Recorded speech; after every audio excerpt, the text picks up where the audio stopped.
අරගෙන එන කොහොමද නිව්සීලන්ත වල ක්‍රිස්මස් එකට ලෑස්ති වෙන්නේ කියලා.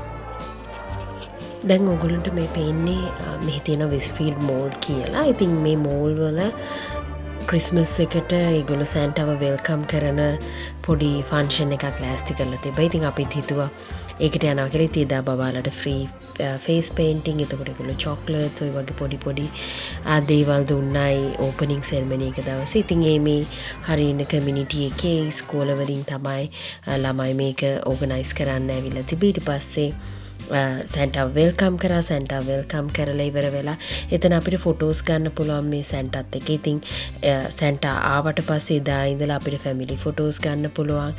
ඒක නිකන් අර සැන්ටාගේ අරයිවල් එක සෙලිබ්‍රේට් කරන්න වගේ. ඊට පස්සේ ඒගොල්ලෝ ඩාන්ස් ලෑස්ති කරලා තිබ්බ පොඩි ඉවෙන්ට් එකක් විදිහට මේ ඉවෙන්ට් එක සෙලිබ්‍රේට් කරන්න. මොකද මේ කොවිඩ් වලින් පස්සේ ඒ කියන්නේ 2019 තමයි අන්තිමට මේ වගේ දේවල් තිබ්බේ. ඉතින් අවුරුදු කීපයක් තිස්සේ කිසිම දෙයක් කරන්න බැරි වුණ හින්දා ඒගොල්ලෝ මේක වෙන විදිහකට සෙලිබ්‍රේට් කරන්න ලෑස්ති කරලා තිබ්බා.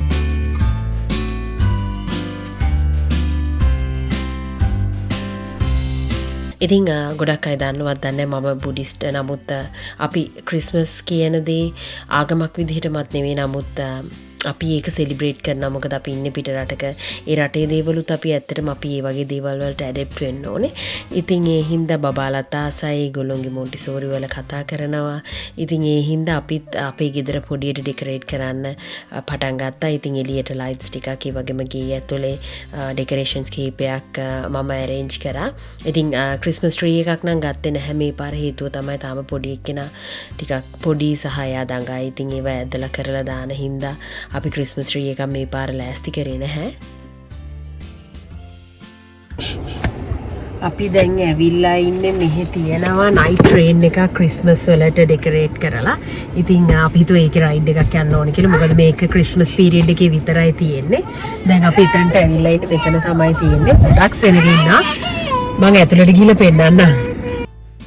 දැන් අපි ට්‍රේන් එකට නගින්න යන්න හදන්නේ. ඉතින් මෙතනින් තමයි මේක පටන් ගන්නේ. මේක ග්ලෙන්බ්‍රූක් වින්ටේජ් රේල්වේ කියලා තමයි මේ ප්ලේස් එකට කියන්නේ. ඉතින් වින්ටේජ් කෝච්චියක්. එතකොට ඒක ක්‍රිස්මස් එකට ගැලපෙන විදිහට සරසලා තමයි මේ ඉවෙන්ට් එක වෙන්නේ. ඉතින් මේක හවස 6 ඉඳලා රෑ 10 වෙනකන් තිබ්බා. ඒ වගේම එතන පොඩි ෆුඩ් ෆෙයා එකක් වගේ ස්ට්‍රීට් ෆුඩ්, එතකොට සුවනියර්ස් ඔය වගේ දේවල් ගන්න තිබ්බා. සාමාන්‍ය නිව්සීලන්ඩ් වල ස්ට්‍රීට් ෆුඩ් නැති තරම්. මොකද හේතුව තමයි මෙහි ස්ට්‍රීට් ෆුඩ් වලට පොඩි රෙස්ට්‍රික්ෂන්ස් ටිකක් තියෙනවා. ඒ හින්දා හරි අඩුයි ස්ට්‍රීට් ෆුඩ් තියෙන්නේ. ඉතින් මේ වගේ මාකට් එකක් නැත්නම් ෆෙයා එකක්, ඒ වගේම ඉවෙන්ට් එකක් ඔය වගේ දෙයක් තිබ්බොත් තමයි අපිට මේ වගේ ෆුඩ් ෆෙයා එකකට යන්න පුළුවන්. අනිත් වෙලාවට සාමාන්‍යයෙන් අනිත් තැන්වල එහෙම පාරවල් වල කඩ නැහැ මෙහෙම කෑම විකුණන. ඉතින් ඊට පස්සේ අපි ට්‍රේන් එක ටිකක් වෙලා තිබ්බා. ඉතින් අපි ඒ වටපිටාවේ ඇවිදලා බබාලට කොටන් කැන්ඩි ටිකක් අරන් දීලා ටිකක් වටේ එන්ජොයි කරලා. මොකද රෑ වුණාම තමයි ට්‍රේන් එක ලස්සන. ඊට පස්සේ තමයි අපි ට්‍රේන් ස්ටේෂන් එකට ඇතුළට ගියේ. ඉතින් මෙතන ටිකට් එකක් $15ක් වුණා. ඒ වගේම බබාලටත් 2+ නම් අවුරුදු 2කට වැඩි නම් 15 හැටියට තමයි. ෆැමිලි පාස් එකක් තිබ්බා බබාලා දෙන්නෙක්ට, ඇඩල්ට්ස්ලා දෙන්නෙක්ට $40ට.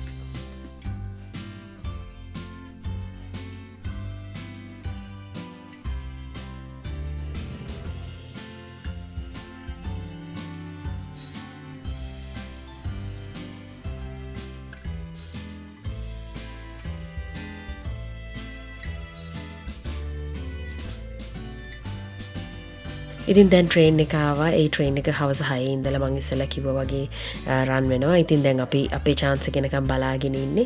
තාම හිතා ගන්න බෑ කොහෙද අපි සීට් හොයාගන්නේ කියලා. මොකද එහෙම සීටින් ඒරියා එකක් නැහැ අපිට.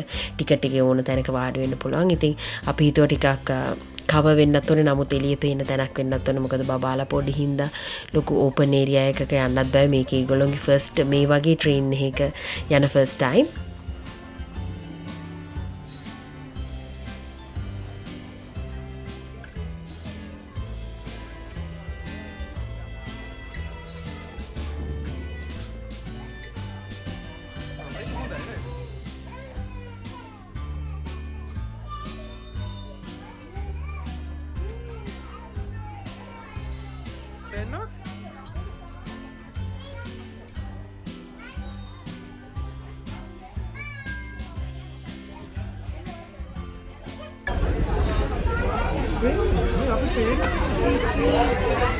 බයිසින් ඉතින් ඊට පස්සේ ට්‍රේන් එක යන්න පටන් ගත්තා. සාමාන්‍යයෙන් මේක විනාඩි 15ක් 20ක් අතර ජර්නි එකක්. මේක ස්ටේෂන් කිහිපයක් එහාට ගිහලා ආපහු නැවතත් මේ අපිව ගත්ත තැනටම අරගෙන එනවා. ඉතින් අපි යන වෙලාවේ කළුවර වැටිගෙන එන වෙලාව ඔයගොල්ලෝ බිලීව් කරයිද දන්නේ මේ වෙලාව මේ වෙනකොට 8:00ට විතරයි. නමුත් පේනවා ඇති එළිය හොඳ ආවුවයි. මෙහි සමයකට එහෙම තමයි සමයකට ඩේලයිට් සේවින් කියලා එකක් තියෙනවා. එතකොට අපිට වැඩිපුර වෙලාවක් ආලෝකයත් එක්ක ජීවත් වෙන විදිහට තමයි ටයිම් එක හදලා තියෙන්නේ. ඉතින් රැයට තමයි ගොඩක්ම මේ කෝච්චිය ලස්සන. නමුත් අපි බබාලා පොඩි හින්දා ටිකක් early ගියා. වෙනස්ම විදිය අත්දැකීමක්. ඇත්තටම ලංකාව මතක් වෙනවා මේ ට්‍රේන් එකේ යද්දී. මං හිතනවා ඕගොල්ලොන්ටත් එහෙම දැනෙයි කියලා. ඒ වගේම මං හිතනවා ඕගොල්ලෝ අද වීඩියෝ එකත් එන්ජොයි කරන්න ඇති කියලා. එහෙනම් ඊළඟ වීඩියෝ එකේදී හම්බෙමු.